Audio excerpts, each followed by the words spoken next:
Imhotep. Uncle Jaseneb. Toi, Wancha.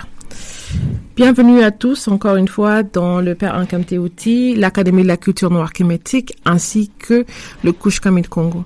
Aujourd'hui, nous sommes avec Baba Kinkela, ainsi que moi-même, Kanefera Koutinetcher.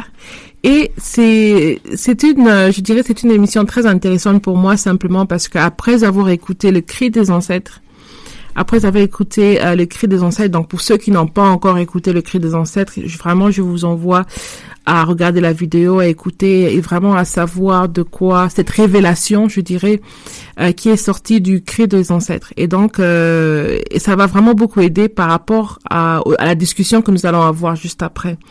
Simplement parce qu'en écoutant ça, c'est quelque chose qui personnellement, je dois avouer, m'a beaucoup touchée. Et donc, voilà pourquoi je me suis dit que ça allait être très intéressant d'avoir cette partie et de parler de plus en plus et vraiment d'essayer de décortiquer un peu ce que Baba Kinkela a énoncé dans le cri des ancêtres. Et donc, le cri des ancêtres, c'était vraiment, je peux dire, une émission ou plutôt un récit que Baba Kinkela a énoncé par rapport à ce sentiment par rapport à ceux qui enseignent la culture et comment ils ressentent non seulement le cri, c'est un peu comme Marcus Garvey l'a dit, je dirais.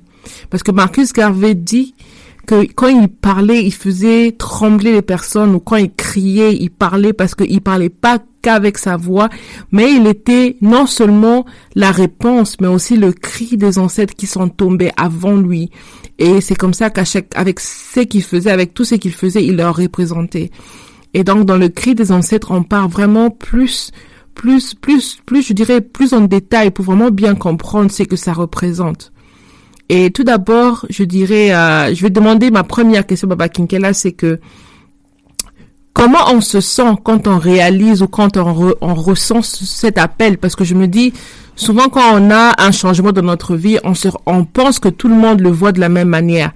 Mais comment est-ce qu'on réalise, ou c'est à quel moment qu'on réalise qu'on a écouté ce cri et que les autres ont oublié ce cri? Disons, ce n'est pas aussi facile à réaliser du coup, parce que au début, tout ce qu'on a, c'est de la douleur.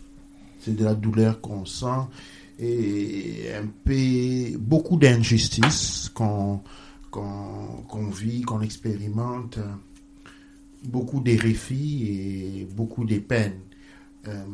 Ce n'est que plus tard, dans mon cas, je réalise qu'en fait, je devais revivre pour être un gardien des traditions. Ça prend toute une vie de préparation. Ok? Et la mienne a pris 40 ans. Quelque chose comme 40 ans, 30, 35. Et ça continue, jusqu'à ces moments. C'est seulement après qu'on réalise l'essence de la douleur et que l'on a souffert, que l'on a parcouru, ou bien c'était un appel. Un appel, l'on ne réalise pas réellement. On en devient conscient du jour au jour.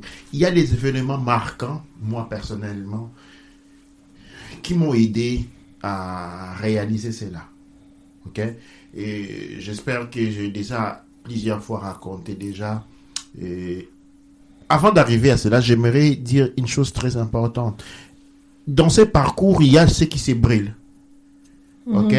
Il y a beaucoup des appelés, mais peu arrivent à la destination. Beaucoup se brûlent parce qu'on intériorise trop la douleur. On la tient secrète. Dans mon cas, j'ai été chanceux de rencontrer des guides, ce que j'appellerais des guides qui m'ont enseigné à ouvrir la bouche et en parler. Et je me souviens qu'au début, parler de ces douleurs n'était pas facile. Les simples phrases, les phrases les plus faciles devenaient lourdes, au point où dès qu'on ouvrait la bouche, tout ce qu'on pouvait faire, ce n'était que pleurer.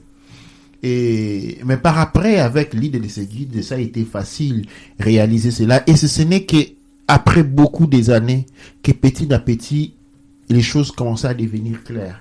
Qu'on a réalisé à la fin de la route que toutes les souffrances avaient servi à quelque chose, parce que pour porter le poids de la mémoire ancestrale, ou bien le poids de la mémoire ancestrale vient avec la souffrance des ancêtres. Ce n'est pas un poste de président de la République, ce n'est pas un poste ministériel où on s'assoit sur ces chemins. Quand on devient maître de garder les traditions, on n'est pas assis sur quelque chose, on porte sur quelque chose sur les épaules. Je pense que c'est quelque chose qui, c'est comme on dit, on a toujours vu, et j'ai toujours remarqué, par exemple, dans les films, quand on montre une quête, quand une personne est dans une quête ou quand plusieurs personnes sont dans une quête, alors plusieurs guerriers ou même les guerriers qui partent dans la guerre, et on voit que oui, il y a beaucoup qui vont vouloir donner leur vie pour la liberté ou pour aider leur peuple. Mais peu y arrivent. Et donc, comme on dit, quand on arrive et quand on célèbre, quand on boit pour célébrer cette, je dirais, à être arrivé, on prend un coup pour rappeler ceux qui n'ont pas fait le chemin.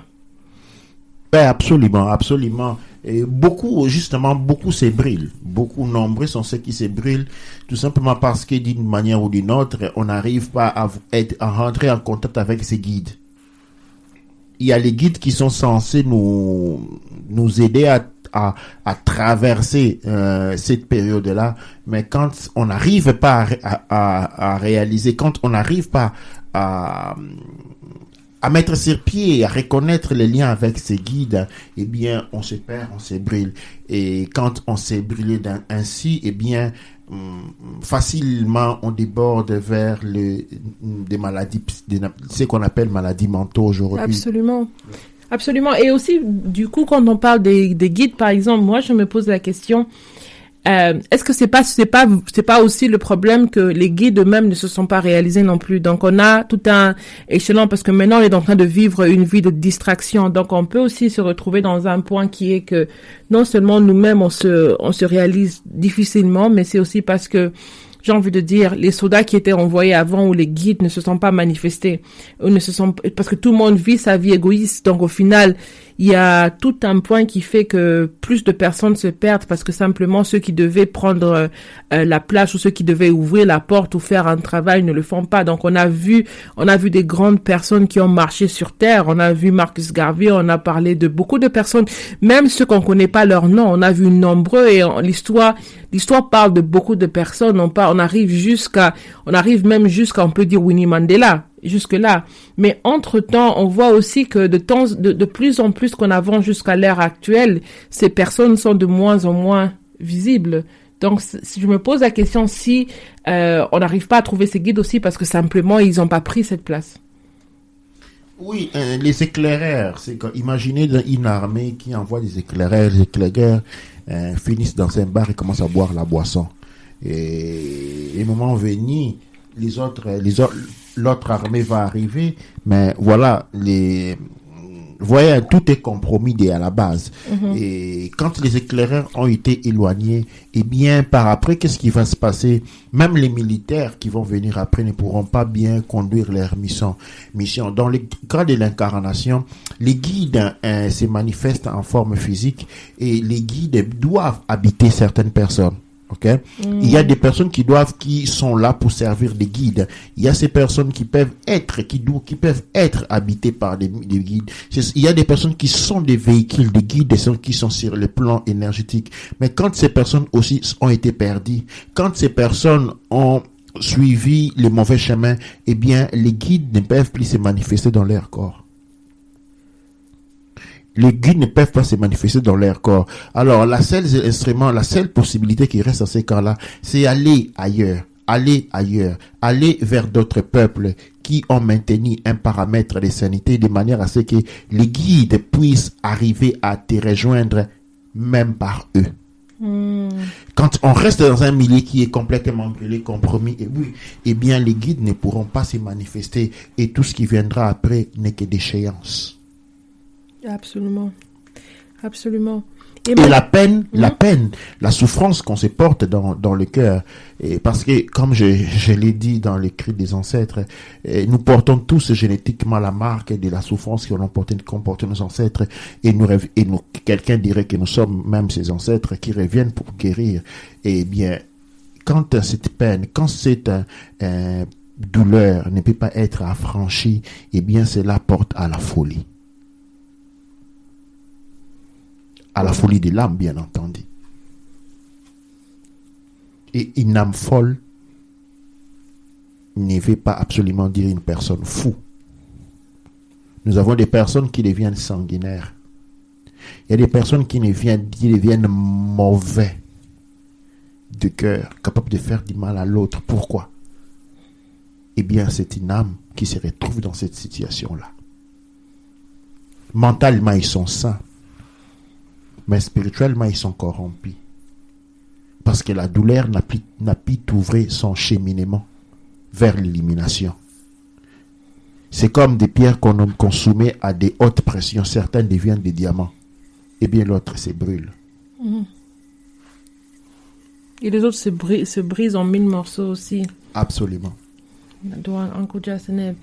Et justement, comme tu dis, c'est vrai que tout un chacun d'entre nous naît avec cette douleur des ancêtres, mais c'est pas tout le monde qui l'écoute aussi non plus, parce qu'on a aussi énormément de personnes qui écoutent. Et j'aimerais parler surtout pour les jeunes qui écoutent cette douleur des ancêtres. Si on peut donner des exemples, comment, dans ton cas comme exemple aussi, ou en généralement, comment est-ce que tu as appris à voir ce caractère? Parce que justement, comme on dit, pour être là où tu es aujourd'hui, c'est quelque chose que tu es né avec, c'est pas du hasard. Et pour nos jeunes qui grandissent aujourd'hui, qui peut-être, ou d'autres personnes qui peuvent se reconnaître dans ce que tu dis, qui n'ont pas de guide dans leur dans leur quête, comment reconnaître ce cri des ancêtres, mais j'ai envie de dire, non seulement de la partie spirituelle, mais aussi dans la vie courante aussi. Le cri des ancêtres apparaît comme un trouble psychologique. Le cri des ancêtres, des fois, peut être interprété comme un appel à l'initiation.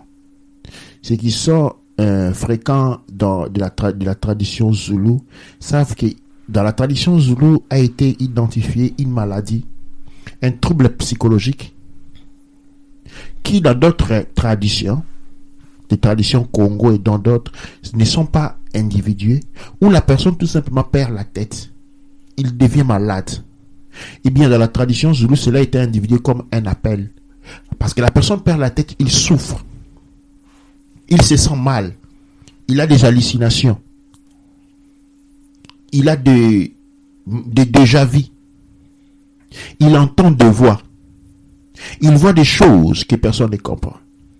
Eh bien, certes, beaucoup diront la personne a été ensorcelée, la personne a été envoûtée, la personne est en train de perdre la boule. Mais en réalité, il ne s'agit que d'une maladie initiatique. À quoi consiste cette maladie-là?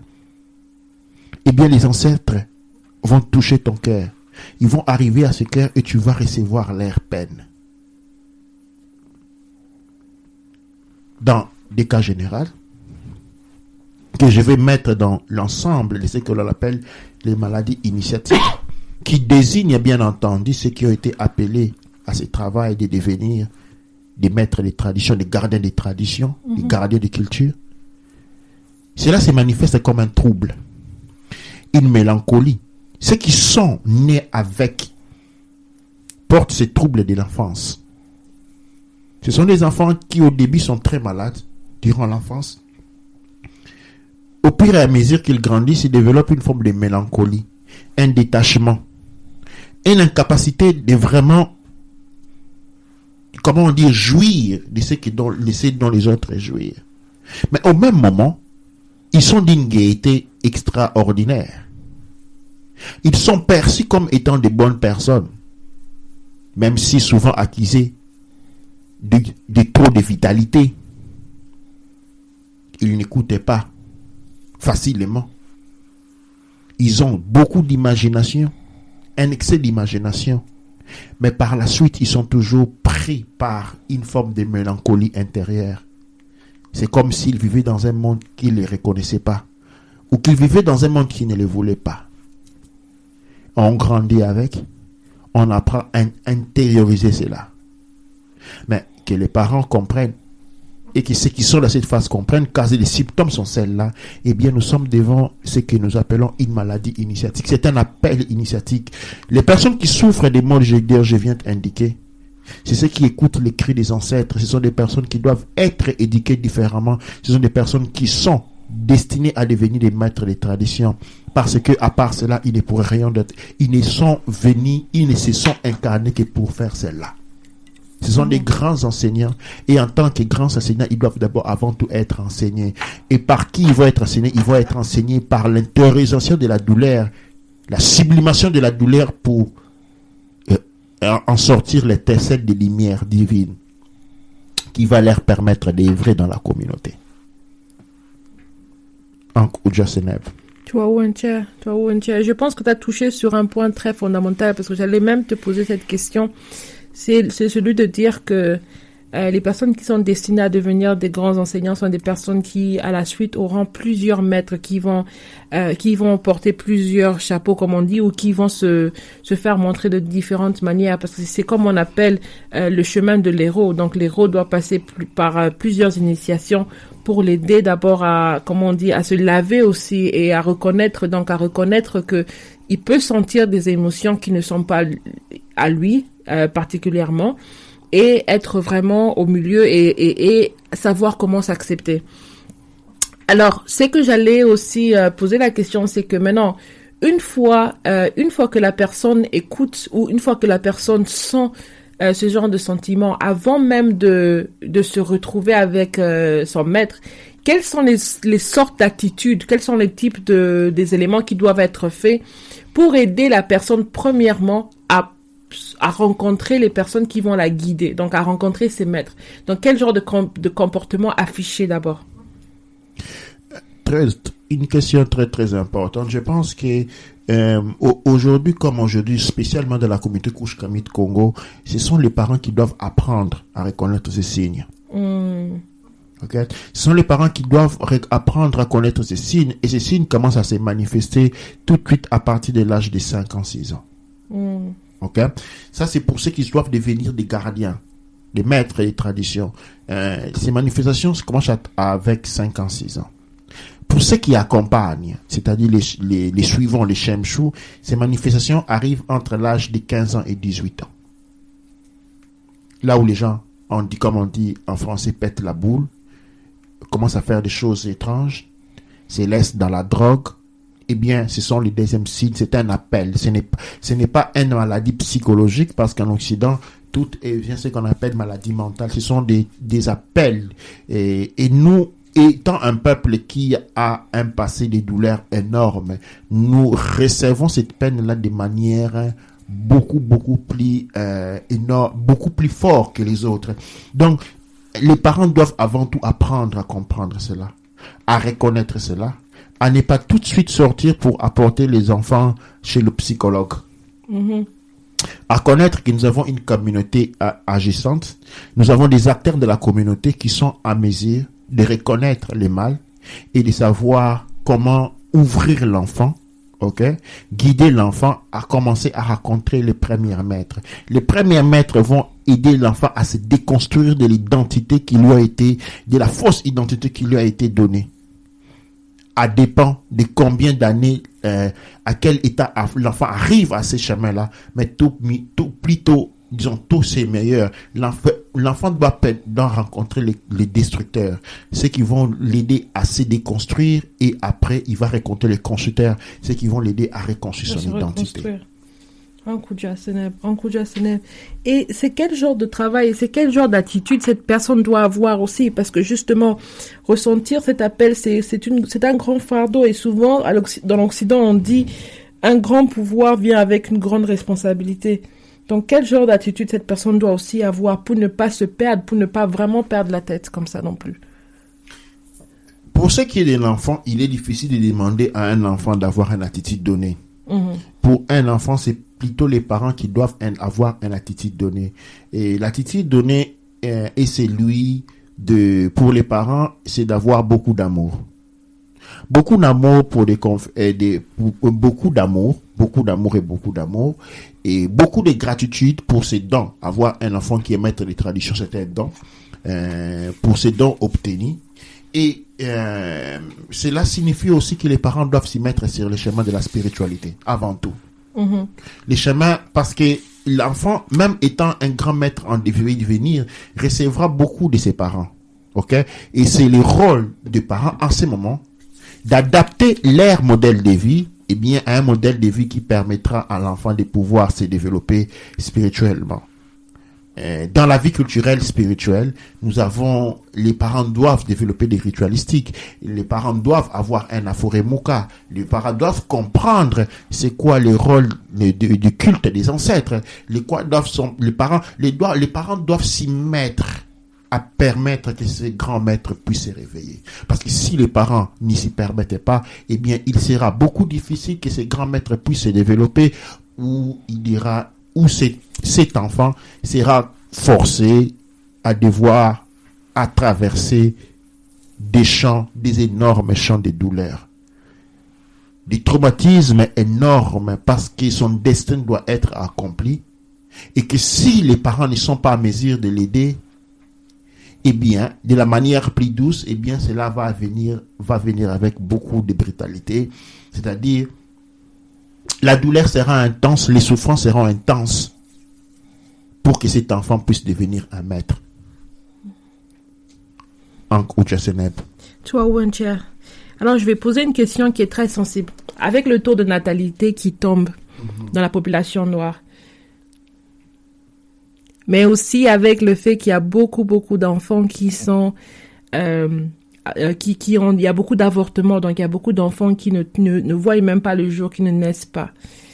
Eh bien, qu'est-ce que cela veut dire, au fait? Qu'est-ce que cela veut dire par rapport au taux des enfants qui pouvaient naître pour obtenir cette place? Parce que c'est vrai que j'ai parlé, par exemple, de l'espace qui manquait parce que certaines personnes n'ont pas assumé leur place. Mais il y a aussi des vies potentielles qui n'ont pas vu le jour. Et donc, qu'est-ce que cela, ou quelles ramifications cela a dans le monde noir? En Kouja-Seneb. Cela a des ramifications énormes, et cela porte une douleur énorme, spécialement pour ceux comme moi. Et ces ancêtres qui viennent et qui repartent, c'est une grande charge de douleur qui est venue. C'est comme, imaginez une ambulance qui porte quelqu'un à l'hôpital.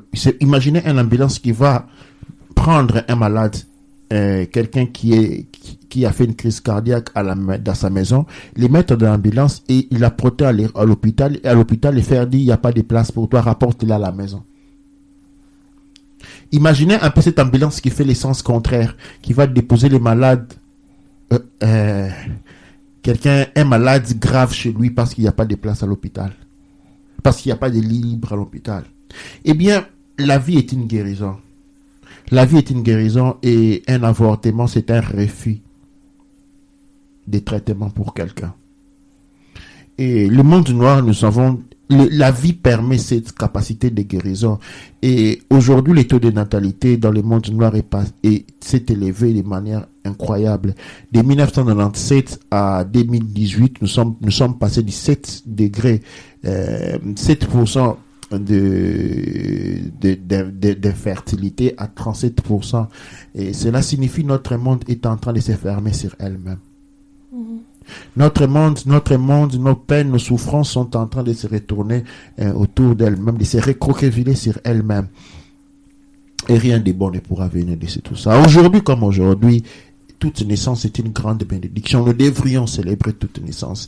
Nous devrions célébrer toute grossesse.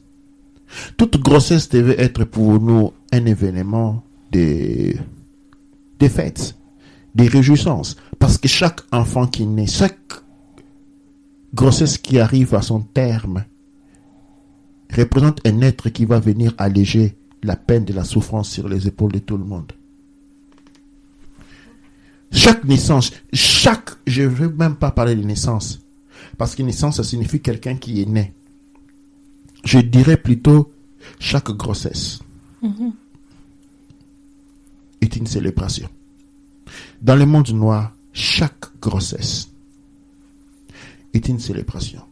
Nous ne devons pas vivre dans la véhiclité, d'aller faire des avortements.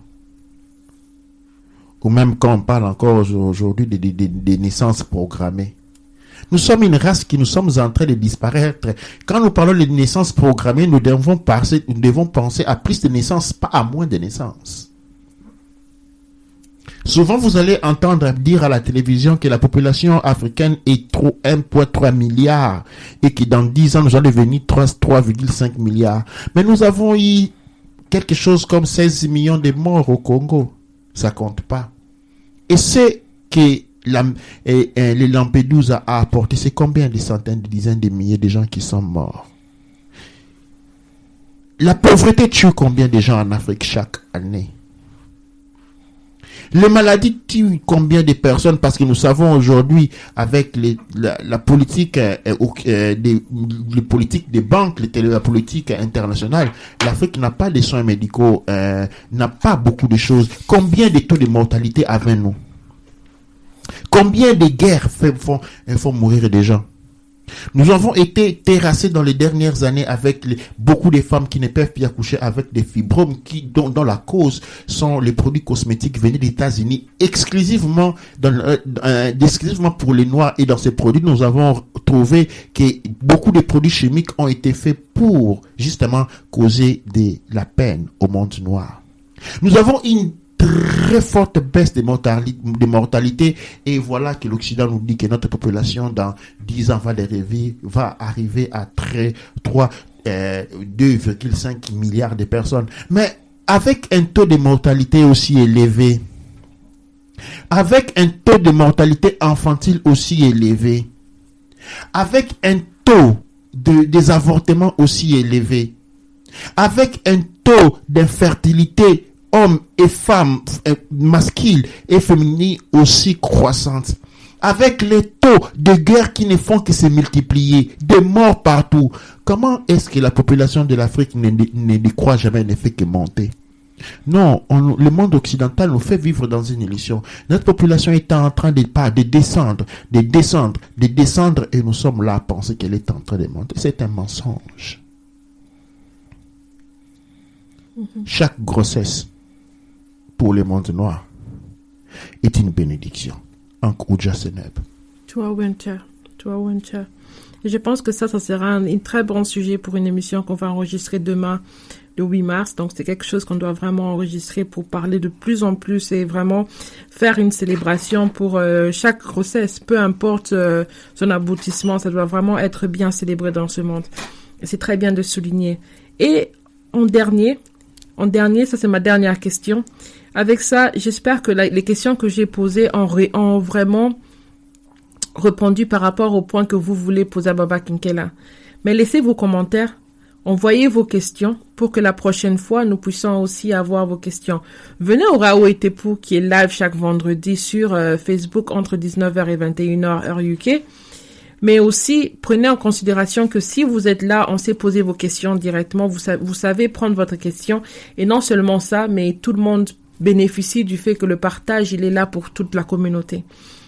Et alors, une dernière question, c'est que j'allais poser, c'est que quelle joie un initié obtient une fois qu'il reconnaît une jeune personne ou une personne qui reconnaît en une autre personne un gardien de la culture aussi, des traditions.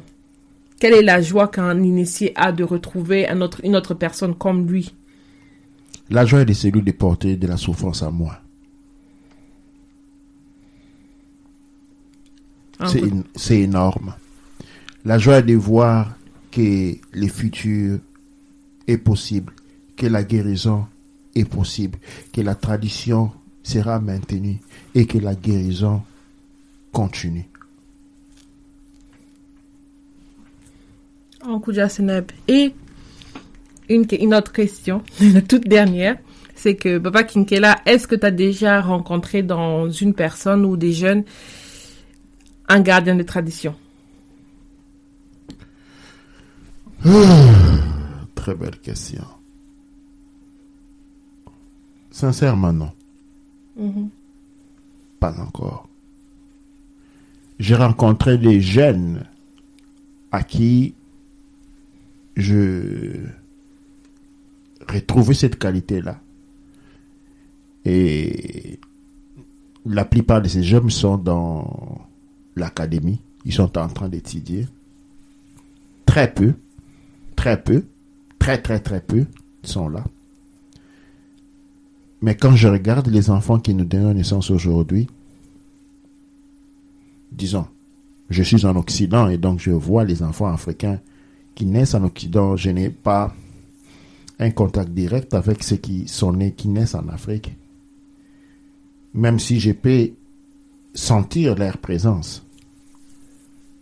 En Occident, nous en avons très peu. En Afrique, nous en avons, je ne les ai pas rencontrés, mais je sens leur présence.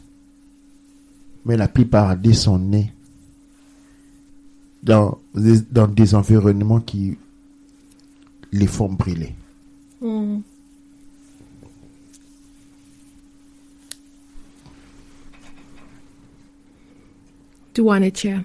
Douane-Cher. Et en laissant ce message, c'est vraiment qu'on puisse se réveiller et qu'on puisse être là et que chacun d'entre nous puisse écouter et répondre à l'appel qui lui est donné. Ankuja Seneb. Ankuja Seneb.